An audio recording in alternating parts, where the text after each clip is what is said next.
Hi everyone, Janie here. Welcome back to my garden. What a beautiful morning. My goodness, it's a gorgeous day. So this morning I'm planning to get some planting done over in this area right underneath my star jasmine espalier. A couple weeks ago, I cleaned out this whole garden bed underneath here because it was looking a little messy. I had this black and white scheme that I was trying to do with some black mondo grass and some convolvulus morning glory, bush morning glory, and then I also had this super Beano whiteout, and it just didn't really work. The combination just didn't really work. It ended up looking really, really messy. So I pulled the black mondo grass out, transplanted that somewhere else. I pulled the convolvulus out. I actually got rid of that because I really didn't like that plant. I did leave the super Beano whiteout because I thought that that would still look really good in this place. Just a little bit, not a ton of it. But then I was deciding what else I was going to plant underneath the star jasmine. And my idea at the time was to plant foxtail fern, asparagus fern. I thought that that would be absolutely beautiful because the juxtaposition of the dark, glossy evergreen of the star jasmine with the chartreuse of the foxtail fern, I thought would be absolutely perfect. So that was my plan until I was thinking, I don't know if you guys sit and dream about plants, but I dream about plants. I just sit and sometimes just think about all the different beautiful plants. I'm not even kidding. It's crazy. But I was thinking about this plant right here. This is called Platinum Beauty Lomandra. And I think that this is an important plant for me because it's one of those plants that if you drive around and you look at really well done gardens, you will find this plant in those gardens. My friend Michael Glassman, who is a landscape designer, he uses this plant in every single garden. I don't know if you guys can hear that, but Monty's got the most annoying toy. Come here, Monty. Show everybody your annoying toy. Come here. Come here.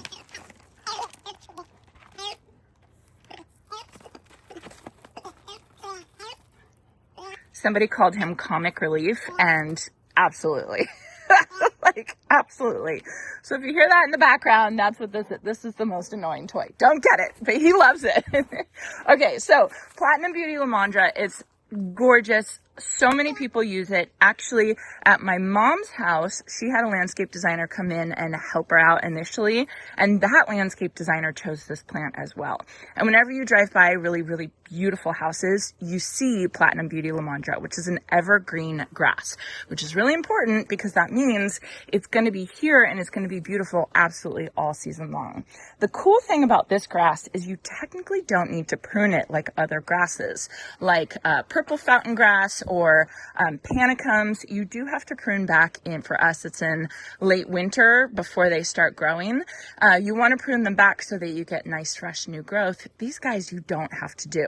You can go in there and you can clean them up a little bit if you want to, and then every couple years you can do rejuvenation prune to make it kind of look a little bit nicer. But if you just want to be lazy and just kind of let it go, you can absolutely let it go, which is really cool. So this is a really great plant for my area, and I just want to encourage all of you to find plants like this for your area and really lean into them because you know that they're going to succeed. You know that they're going to do well. It's kind of like a no-brainer. So when I thought about this platinum color, when I thought about this texture and with the combination of the espalier and then the thuya right here, I just thought, okay, this is exactly what it needs. So I ended up getting 5 of them. That's all they had. I think I need maybe one more because I have 1, 2, 3, 4, 5. I think one more right there, 6 would be really, really beautiful. They're going to get about 2 to 3 feet tall and wide and just basically cover this area. And then I'll have a nice ground cover of the super Beano. And I think that that will look absolutely perfect. So I'm going to go ahead and I'm going to get started planting these plants right now. It should be pretty easy planting because this area is already hooked up to drip, which means it's been getting irrigation and I should be able to get through the soil relatively easy. This soil right here and kind of right next to it, it's not the best soil because it's very, very rocky in this space of my garden. So hopefully I don't run into too many rocks, but I think the fact that it's been hooked up to drip irrigation for like a year and a half, I think that that's going to make my day much easier. Knock on wood. Let's see how it goes.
Okay, so I've got all the Platinum Beauty Lomandra in. I think it looks really, really good. These guys, this one's pretty mature. The other four are a little bit, they have some growing to do. They're all going to get, like I said, 2 to 3 feet tall, and they're hardy zones 8 through 10. So I just think that they're going to be so happy here, and they're going to fill out and have that wispy, beautiful look to them. They're really, really going to be gorgeous. Like I said, I think I need one more right there, and I think it'll be absolutely perfect. So I'd say this is done. It was definitely really easy to dig in the soil because we have all of this drip irrigation. You can see there's tons. So I think what I'm going to ask Jason to do is I think I'm going to ask him to rip the whole thing out and start over again, because we have so many extra emitters because we used to have so many plants in here and now we have a lot fewer plants. So I think it'll just be better to just completely start over. So he'll probably do that later today. But what I want to move on to now is I want to move on to these two plants right here. These plants are called pink bower vine, and I have never grown bower vine in my garden, and I don't know why, because it's right up my alley. It's a beautiful, beautiful vining plant with these gorgeous pink blooms on them. They're more of like a pale pink, but their throats are more of a stronger pink, and they do say that they have a scent to it. Again, I don't smell much on it, but maybe I just need to wait and be patient. But I just think that they're beautiful because they're a gorgeous evergreen, which is really, really important. So the place that I am planning to put these is on my living wall on the opposite side of my secret garden. So on this living wall right here, this living wall has Clematis armandii on it. And the Clematis armandii is looking really, really good. It's growing, it's covering it. We're only in its first year. And so I think that it definitely took right here. This plant has a little bit of struggling. I think I just need to fertilize it or something, but this plant looks absolutely beautiful. And I love Clematis armandii, not only because the blooms are absolutely gorgeous and it smells amazing, but I really like this foliage. I think this foliage is super, super interesting. These oblong leaves that kind of just hang down. I just think it's a really cool plant. So my idea for the secret garden, which is this whole area right here, was I wanted both walls to have the Clematis armandii on them. And I was hoping that the Clematis armandii would grow on both walls. This area right here, this gets eastern morning sun, a much more gentle sun than this side gets. This side facing the back garden gets hot afternoon sun, hot, hot, hot afternoon sun. And I think it's just baking these plants. I had one right there and it died. Actually, I think I replaced it twice. No, maybe not. Maybe I just had one there that died. I had another one right here that died. And then I put a third one right here and it's kind of doing okay. I don't know. It's kind of struggling. I had my friend Greg here, who is a nurseryman. He works for Green Acres, and they were here filming a garden tour. And I was talking about this plant here, and he was like, don't even try. Like he basically was like, get over it. Stop trying to make Clematis armandii work here and try something else. And so I said, okay, well, what do you think I should try, Greg? And he immediately said bower vine. So of course I ran to the garden center and I grabbed me 2 bower vines, and I think he's right. I think they're going to do much better here. So bower vine can handle a little bit of frost. It's hardy zones 9 through 11. So it'll definitely work for me here in zone 9B. It's a fast grower. It can get 15 to 25 feet tall. Really, really quick grower. It'll cover arbors. It'll cover fences. It's really good for covering lattice fences if that's what you need, like metal lattice fences. But the cool thing about bower vine is it's not invasive. So other vining plants can sometimes be really intense and really invasive and displace other plants, but bower vine doesn't do that, which is great. So I think it's a good choice for putting on that side of the secret garden, where it's going to cover the living wall. It's going to be able to handle the intense sun, but it's not going to be too much.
I got both bower vines planted. I think they look really good. They're already hooked up to drip because they had drip there before. The Clematis armandii had drip there before.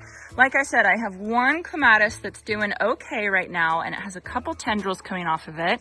One's coming up and over the arch, and then I've got two more going up and that way towards the house. I actually think I'm gonna leave those, hoping that they'll take and they'll start growing a little bit more, because I think it'll be really pretty. Having a little bit of clematis here might bring in the clematis over on the other side, and maybe the bower vine will grow on the outside of the wall, and then the clematis will grow on the inside, the east facing side of the wall.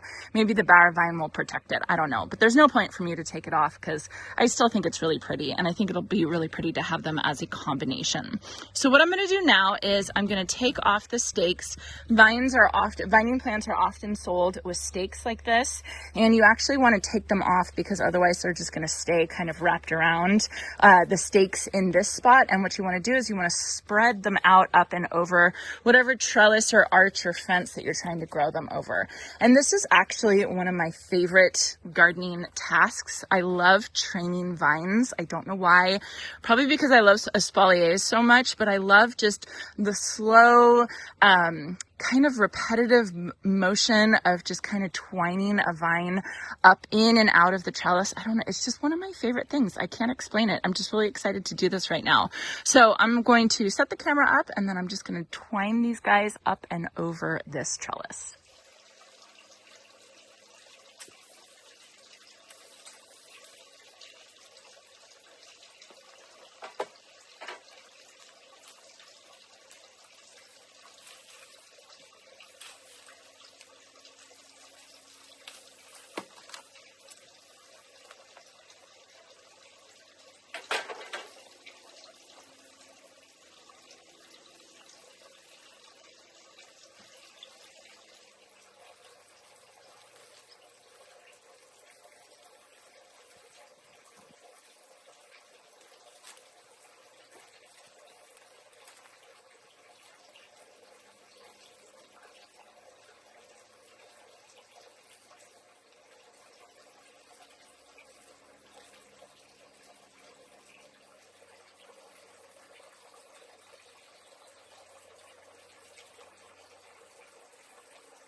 Why that job is so satisfying to me, I don't know, but I love it. I could do that all day long. Okay, so let me show you where I'm at. I am so happy with this. I think it looks so good.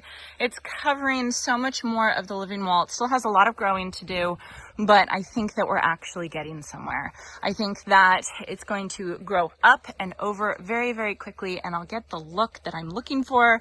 Greg was right. Get over the Clematis armandii on the west-facing wall.